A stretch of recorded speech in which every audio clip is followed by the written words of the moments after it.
Hello, Space Cats. It's me, Jules. Having just had a middle decade birthday go past, I think I'm qualified to ask the question, can you really start art in your 50s?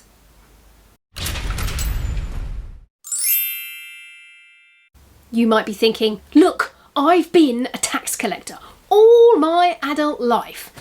How could I possibly become an artist now? Is it even allowed? Won't people laugh at me? What if I'm rubbish at it? To that, I say, you are overthinking this. No one is saying you have to give up your day job, put on an artist's smock and a jaunty beret and start calling yourself Vincent. If you've had a hankering to pick up a paintbrush or a pencil and you've never done it before, the only person holding you back is you. Of course you can start art in your 50s or your 70s or your 90s. The pencil police are not going to come to your house and arrest you. Here are some great reasons to start getting arty. Stress, anxiety and depression. I have been banging on about the positive effects of art on your mental health for many of my videos because I have experience of that. Due to the unpredictable characteristics of general life, most people will suffer at one point or another in their life from stress, anxiety or depression. I know I have. Doing something artistic is such a great way to escape the awfulness of those conditions. I'm not making any sweeping statements about curing anything, but drawing, painting, colouring or making really does ease the symptoms. You see, what happens is you start to focus on something really intently that is not your suffering. I'm going to use my fingers. If you think you are no good at art, then do some colouring or copy a picture. You will probably rise into a state of focused nothingness, and when you have finished your task, you will feel a whole lot better. Here's a tip on how to copy a picture, and when I say copy, I mean for your own benefit. Please don't try and sell something that you've copied or carry it off as your own because you will fall foul, hard to say that, of copyright law. Find the picture that you like, mark it into squares. Now mark the same size squares onto a clean piece of paper and translate the image across. Improving cognitive health. Duplicate drawing like this really can improve your cognitive health because you are using parts of your brain that you wouldn't normally use. As we age, most of us start to forget things like what we came into a room for or where we left our phone. Studies have shown that being creative artistically can improve your brain health, including memory, problem solving and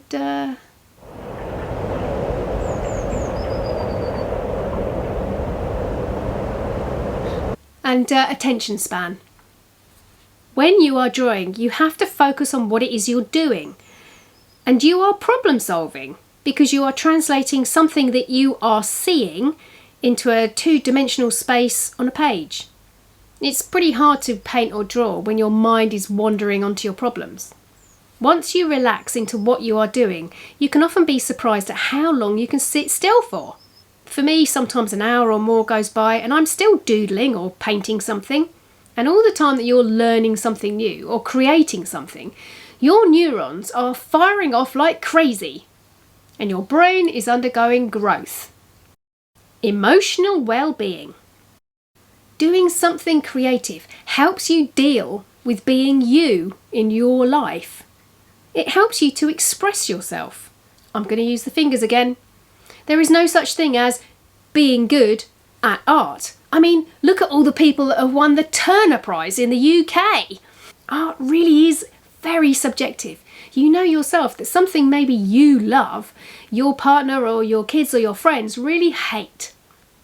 The impact of your creative endeavour should first and foremost impact you. It can improve your emotional well-being, and that's its purpose. Art has always been about two things: expression and communication. It tells people, or just you, what is going on inside of you. And when you create something you like, you get that rush of endorphins. I remember the first time I painted something that I thought was really good. It was an acrylic painting of my 2 cats, and I was about 14. Before that, I'd always created things that I just thought, yeah, that's all right. But on this occasion, I thought, that surprised me. It's actually quite good. It gave me loads of confidence to know that I could create something that was half decent. But it might not be so light and fluffy. If you are going through a horrible situation, you might want to just scribble thick black lines on a page. That's okay, that's art, and that's expressing yourself. And you don't have to show it to anyone else. Boosting dexterity.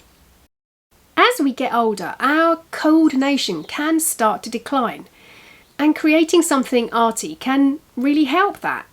Whether you are drawing, painting, or making furniture for a tiny doll's house, you will probably need your hand-eye coordination, and each time you pick up your brush, you will probably find an improvement there. Drawing, for example, is such good exercise for our fingers and our hands and our wrists, our elbows, and even our arms and shoulders. Whether you are making tiny little marks or great sweeping ones with a big brush, I mean, it's not the same sort of exercise as going to the gym and pumping 100 pounds. It's a different sort of exercise, and a really worthwhile one. It's something that will help you with all sorts of tasks. Connections.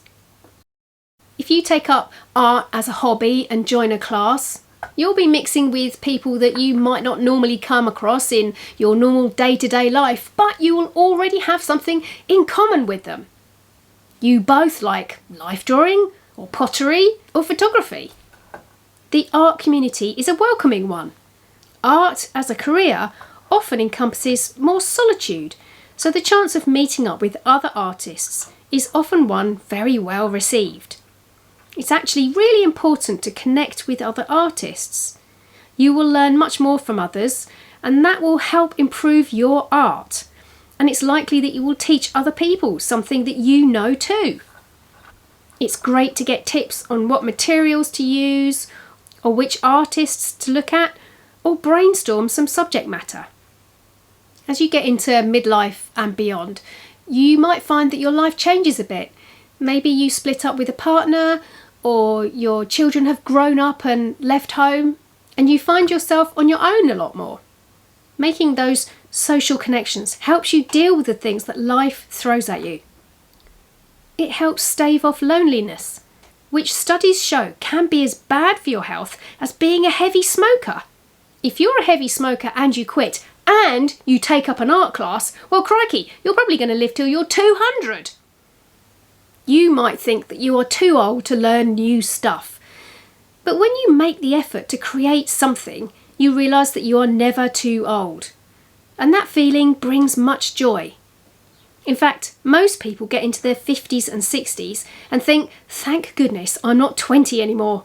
Gone are the days when you worry about whether people like your clothes, or whether you are too thin or not tanned enough. Now you can just enjoy being you. So can you really start making art in your 50s or older? Yes, you can, but you didn't need me to tell you that. What I do here in this channel is encourage you to do your thing. If you like drawing and painting, I have a whole playlist with tutorials on it. Or if you want advice on making children's books, check out the Books and Publishing playlist. If you want to become part of the Space Cat community, then make sure you subscribe, give me a thumbs up like, and leave me a big squishy comment. Hey folks, if you are as excited about books and art as I am, then you might be interested in these courses that will teach you what I know. Make a picture book step by step will help you go about writing, illustrating and publishing your own picture book. It's a comprehensive course starting with making your key decisions and takes you all the way to making your print-ready copy. Do you need to know how to draw children, or dragons, or sea creatures? These shorter classes will help you do just that. Pop over to my website and see what's on offer. Go on, give it a go. Next week I will be looking at how you can find your own illustration style. Until then, I'm off to chow down with a chow chow. I will see you next week. Nanu nanu.